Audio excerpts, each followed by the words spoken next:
Сәлем достар, бүгін сіздермен магазиннің булочкинен де дәмді булочкидің рецептімен бөлісетін боламын. Міндетті түрде видеоның соңына дейін көріңіздер. Бізге керекті заттар: майонез, ұн, қант, сүт, сары май, дрожь, сухой дрожь и бір жұмыртқа. Сүттің үстіне майды салып ерітіп алдым, яғни сүтті жылытып майды ерітіп алдым. Енді үстіне қантты салып жақсылап араластырып аламыз. Қантымыз еру керек. Енді сүтіміздің үстіне сухой дрожжымызды саламыз, яғни құрғақ дрожжымызды салып жақсылап араластырып 2-3 минутқа қойып қоямыз. Сүтіміз жылы болғандықтан, ішінде қанты болғандықтан дрожжымыз өте тез көтерілетін болады. Дрожжымды салып 3 минутқа қойдым. 3 минутта мен дрожжым көтерілді. Енді майонезімізді саламыз. Майонезімізді салғаннан кейін жұмыртқамызды салып жақсылап араластырып аламыз. Жақсылап араластырып болғаннан кейін шетінен ұнымызды салып отырып жұмсақ қамыр ашытатын боламыз. Мен описанияға жазып қойғандай грамм-граммен ашытатын болсаңыздар, тура менікіндей болып булочкаларыңыз шығатын болады.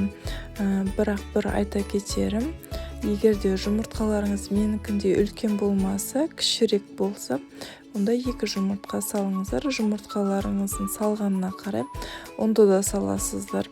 Егер де кішкене сұйық болып бара жатса, онда кішкене ұн салып жіберіңіздер. Тура видеодағындай болу керек. Қолға жабыспайтын, ашытқан ыдысқа жабыспайтын қамыр болу керек. Бірағында көп қамыр ұн салып жіберуге болмайды. Ұн көбірек болса, біздің қамырымыз тығыз болып қалатын болады.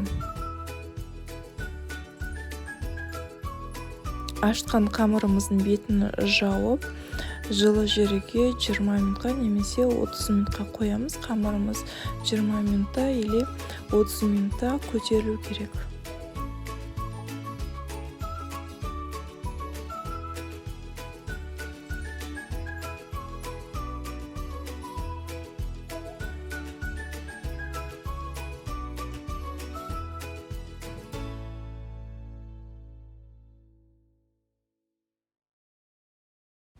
Қамырым 30 минутта көтерілді. Қамырымызды сұйық маймен басатын боламыз. Ұнмен баспаңыздар. Ұнмен бассаңыздар, ұны көп болып кетеді. Бағана айтып кеткенімде, ұны көп болса, булочкаларыңыз тығыз болып қалатын болады. Сол себептен тек қана сұйық май қолымызға жағып алып, тура видеодағында сұйық маймен басып, тағы да бір 20 минутқа қамырымызды қойып қоймыз. 20 минутта екінші рет көтеріледі.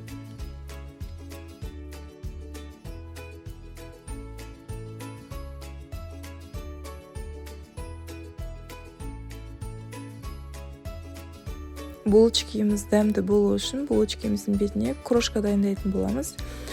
Крошка дегеніміз сары май, қант, ұнды араластырып қолмен крошка жасайтын боламыз. Тура видеодағындай сары майымызды бірінші теркадан өткізіп аламыз. Сары майымыз салқын болу керек. Сары майымызды өткізіп отқан кезде ұнмен араластырып отыру керек. Сол кезде бізде крошка болады. Егер де барлығын сары майды өткізіп тастайтын болсаңыздар, онда сары майларыңыз бір-біріне жабысып, крошка болмай қалатын болады. Сары майымды теркадан өткізіп отырып, ұнмен араластырып алдым. Бетіне қантты салдым. Үстіне ванилин салатын боламын. Ванилин қалауларыңызбен ванилин салсаңыздар да болады, салмасаңыздар да болады. Иісі әдемі болып шығып тұру үшін мен ванилин салатын боламын. Енді тура видеодағында жасайсыздар, барлығын араластырып, 2 қолдарыңызды үйкеп отырып, крошка жасайтын боламыз. Крошкамызды жасап болғаннан кейін холодильникке салып қоятын боламыз. Себебі сары май болғандықтан сары майымыз еріп кетпеу керек. Біздің булочкамыз көтеріліп, дайын болғаннан кейін бірақ бетіне себетін боламыз. Қамырымды жылы жерге 20 минутқа қойдым. 20 минутта дәл осылай болып көтерілді. Енді көтерілген қамырымыздан форма жасайтын боламыз. Мен өте оңай форма жасайтын болам. Ол домалақ форма. И ішіне вареная сгущенка салатын боламын. Ол да қалауларыңызбен салсаңыздар да болады, салмасаңыздар да болады. Біздің балалар тәтті жақсы көргендіктен мен ортасына вареная сгущенка салатын боламын. Дәл осылай домалақтап бәрін пештің ыдысына салып аламыз. Пештің ыдысына салған дұрыс, себебі басқа жерге, например, тақтайға қойып, одан кейін пештің ыдысына салатын болсаңыздар, көтерілген қамырларыңыз отырып қалатын болады. Сондықтан бірден пештің ыдысына салып көтерілуге дайындап қоюларыңыз керек. Форманы жасап болғаннан кейін тағы да 20 минутқа бетін жауып қойып қоятын боламын көтерілу үшін. Формамды жасап болғаннан кейін 20 минутқа қойып қойдым. 20 минутта мен қамырларым осындай болып көтерілді. Енді осы қамырларымыздың бетіне жұмыртқаны жағып, бетіне жаңағы дайындап қойған коржкаларымызды сеуіп, қызып тұрған 180 градустағы пешке салып пісіретін боламыз. 180 градустағы пешке бір 20 минут пісіреміз. 20 минутта біздің булочкаларымыз 2 есе көтеріледі. 2 есе көтерілгеннен кейін барып градусымызды 220-ға көтерілеміз. Сол кезде біздің булочкаларымыздың беті қызаратын болады. Ал 180-де тұрса ол қызармайды. Сондықтан 20 минуттан кейін барып булочкаларымыздың бетін қызару үшін 220 градусқа көтеріп қоятын боламыз.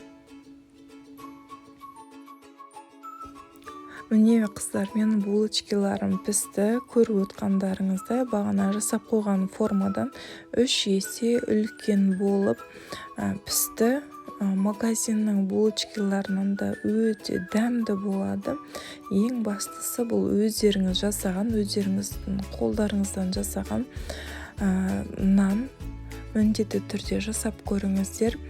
Егер де видеоны дәл осы жеріне дейін көрсеңіздер, маған тіркелмеген болсаңыздар, тіркеліп кеттіңіздер. Лайк басып отырыңыздар, комментария жазып отырыңыздар. Менімен бірге болғандарыңыз үшін рахмет. Сіздермен бірге болған Алима Жарқынбекқызы.